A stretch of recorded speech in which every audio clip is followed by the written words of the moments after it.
वीरांगना लक्ष्मीबाई, जिन्होंने अपने साहसी कामों से न सिर्फ इतिहास रच दिया बल्कि तमाम महिलाओं के मन में एक साहसी ऊर्जा का संचार भी किया है।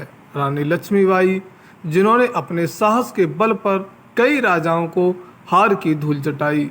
महारानी लक्ष्मीबाई ने अपने देश की स्वतंत्रता के लिए कई लड़ाई लड़कर इतिहास के पन्नों पर अपनी विजय गाथा लिखी है। रानी लक्ष्मीबाई ने अपने राज्य झांसी की स्वतंत्रता के लिए ब्रिटिश राज्य के खिलाफ लड़ने का साहस किया और वे बाद में वीरगति को प्राप्त हुई। लक्ष्मीबाई की वीरता के किस्से आज भी याद किए जाते हैं। रानी लक्ष्मीबाई ने अपने बलिदान और साहसी कार्यों से न सिर्फ भारत देश को बल्कि पूरी दुनिया की महिलाओं का सिर गर्व से ऊंचा किया है।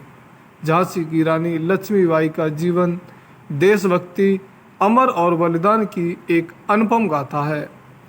बता दें कि भारत में जब भी महिलाओं के सशक्तिकरण की बात होती है तो महान वीरांगना रानी लक्ष्मीबाई की चर्चा जरूर होती है। रानी लक्ष्मीबाई न सिर्फ एक महान नाम है बल्कि वह एक आदर्श है उन सभी महिलाओं के लिए जो खुद को बहादुर मानती हैं, और उनके लिए भी एक आदर्श है जो महिलाएं सोचती हैं कि वह महिलाएं हैं तो कुछ कर नहीं सकती। देश के पहले स्वतंत्रता संग्राम में महत्वपूर्ण भूमिका निभाने वाली रानी लक्ष्मीबाई के अप्रतिम शौर्य से चकित अंग्रेजों ने भी उनकी प्रशंसा की थी और वे अपनी वीरता के किस्सों को लेकर किंवदंती बन चुकी हैं। रानी लक्ष्मीबाई का जन्म 19 नवंबर 1828 को काशी के अस्सी घाट वाराणसी में हुआ था। इनके पिता का नाम मोरोपंत तांबे और माता का नाम भागीरथी बाई था। इनका बचपन का नाम मणिकर्णिका रखा गया, परंतु प्यार से मणिकर्णिका को मनु पुकारा जाता था। मनु जब मात्र 4 साल की थी तब उनकी मां का निधन हो गया। पत्नी के निधन के बाद मोरोपंत मनु को लेकर झांसी चले गए। रानी लक्ष्मीबाई का बचपन उनके नाना के घर में बीता, जहां वह छबीली कहकर पुकारी जाती थी। मनु बचपन से ही बहुत ही महत्वाकांक्षी थी। घुड़सवारी, तलवारबाजी, कूटनीति, राजनीति, रणनीति में वे सबसे अग्रणी रहती थीं। जब उनकी उम्र 12 साल की थी तभी उनकी शादी झांसी के राजा गंगाधर राव के साथ कर दी गई। उनकी शादी के बाद झांसी की आर्थिक स्थिति में अप्रत्याशित रूप से सुधार हुआ। इसके बाद मनु का नाम लक्ष्मीबाई रखा गया। अश्वारोहण और शस्त्र संधान में निपुण महारानी लक्ष्मीबाई ने झांसी की किले के अंदर ही महिला सेना खड़ी कर ली थी, जिसका संचालन वह स्वयं मर्दानी पोशाक पहनकर करती थीं। उनके पति राजा गंगाधर राव यह सब देखकर बहुत प्रसन्न होते थे। कुछ समय बाद रानी लक्ष्मीबाई ने एक पुत्र को जन्म दिया, पर कुछ ही महीनों बाद बालक की मृत्यु हो गई। पुत्र वियोग के आघात से दुखी राजा ने 21 नवंबर 1853 को प्राण त्याग दिए। झांसी शोक में डूब गई। अंग्रेजों ने अपनी कुटिल नीति के चलते झांसी पर चढ़ाई कर दी।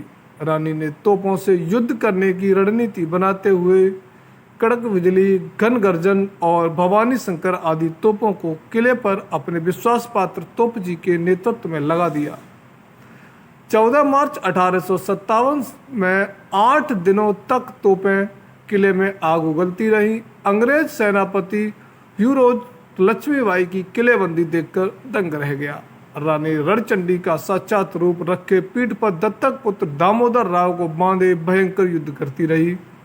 झांसी की मुट्ठीभर सेना ने रानी को सलाह दी कि वह कालपी की ओर चली जाए। चलकारी बाई और मुंदर सखियों ने भी रणभूमि में अपना खूब कौशल दिखाया। अपने विश्वसनीय 4-5 घुड़सवारों को लेकर रानी कालपी की ओर बढ़ी। अंग्रेज सैनिक रानी का पीछा करते रहे। कैप्टन वाकर ने उनका पीछा किया और उन्हें घायल कर दिया। 22 मई 1857 को क्रांतिकारियों को कालपी छोड़कर ग्वालियर जाना पड़ा। 17 जून को फिर से युद्ध हुआ।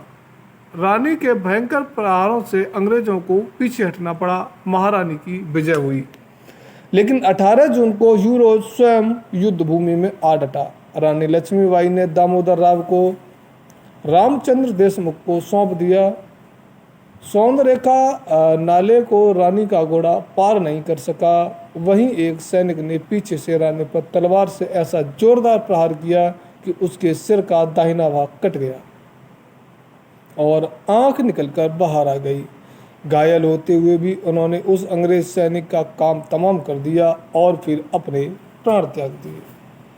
18 जून 1857 को बाबा गंगादास की कुटिया में जहां इस वीर महारानी ने प्राणांत किया, वहीं चिता बनाकर उनका अंतिम संस्कार किया गया। रानी लक्ष्मीबाई ने कम उम्र में ही साबित कर दिया कि वह न सिर्फ बेहतरीन सेनापति है बल्कि कुशल प्रशासक भी है। वह महिलाओं को अधिकार संपन्न बनाने की भी पक्षधर थीं। उन्होंने अपनी सेना में महिलाओं की भर्ती की थी। आज कुछ लोग जो खुद को महिला सशक्तिकरण का अगुवा बताते हैं, वह भी स्त्रियों की सेना आदि में भेजने के खिलाफ है। पर इन सब के लिए रानी लक्ष्मीबाई एक उदाहरण है। अगर महिला चाहें तो कोई भी मुकाम हासिल कर सकती हैं। साथियों, ऐसी ही वीरांगनाओं की कहानियां सुनने के लिए हमारे चैनल को सब्सक्राइब करें और वीडियो को लाइक करना ना भूलें। धन्यवाद।